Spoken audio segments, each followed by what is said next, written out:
Sir काय सांगाल खऱ्या अर्थाने नवनिर्वाचित नगराध्यक्षपदी आपली वर्णी लागलेली आहे आणि आज आपण राष्ट्रवादी शरदचंद्र पवार पक्षाचे अध्यक्ष शरद पवार यांची भेट घेतली.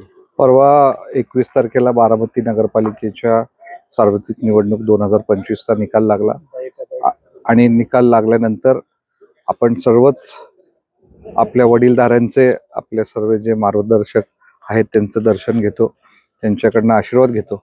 त्या अनुषंगाने काल आदरणीय राज्याचे उपमुख्यमंत्री आदरणीय अजितदादा पवार हे पुण्यामध्ये होते आणि मी तिथं जाऊन त्यांचेही दर्शन घेतलं, त्यांचं पुढील 5 वर्षासाठी मार्गदर्शन घेतलं.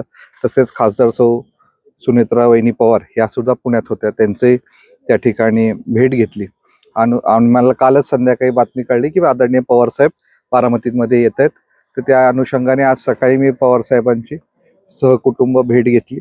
त्यांनीही मला काही नगरपालिकेच्या बाबतीत काही चर्चा झाली आणि सगळ्यांचाच आशीर्वाद घेऊन पवार साहेब आपल्या सर्वांचेच महाराष्ट्राचे आणि बारामतीचे दैवत आहेत, त्यांचा आशीर्वाद घेऊन पुढं वाटचाल करायची आदरणीय दादांनी वेळोवेळी त्यांच्या मार्गदर्शन घेतलेलं आहे. म्हणून आज गोविंद बागेमध्ये आदरणीय पवार साहेबांची मी भेट घेतली. सर ही भेट एकंदरीत आपण सहकुटुंब घेतलेली आहे. पवार कुटुंबियांचं कुटुंबियांचं एक वेगळं नाते समजलं, कसं बघता? काय पवार साहेबांना सल्ला दिला किंवा मार्गदर्शन?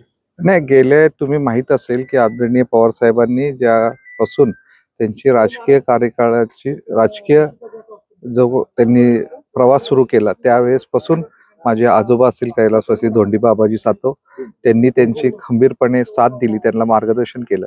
त्यानंतर पुढच्या पिढीमध्ये बापूजींनी पवार साहेबांबरोबर आदरणीय दादांबरोबर काम केलं. त्यानंतर माझ्या आई सौ जयश्री सदाशिव सातव यांनीही नगरपालिकेमध्ये नगराध्यक्ष म्हणून काम केलं आणि आता मला राष्ट्रवादी काँग्रेस पार्टी अजितदादा गट यांनी मला नगराध्यक्ष पदाची संधी दिली. हे सगळं एक कुटुंब म्हणून आम्ही नेहमी पवार साहेबांकडे आदरणीय दादांकडे बघतो आणि हे आम्ही कौटुंबिक संबंध गेल्या 3 पिढ्यांपासून जपलेले आहेत. म्हणून आज आदरणीय पवार साहेबांची या ठिकाणी येऊन गाठ घेतली, त्यांचा आशीर्वाद घेतला.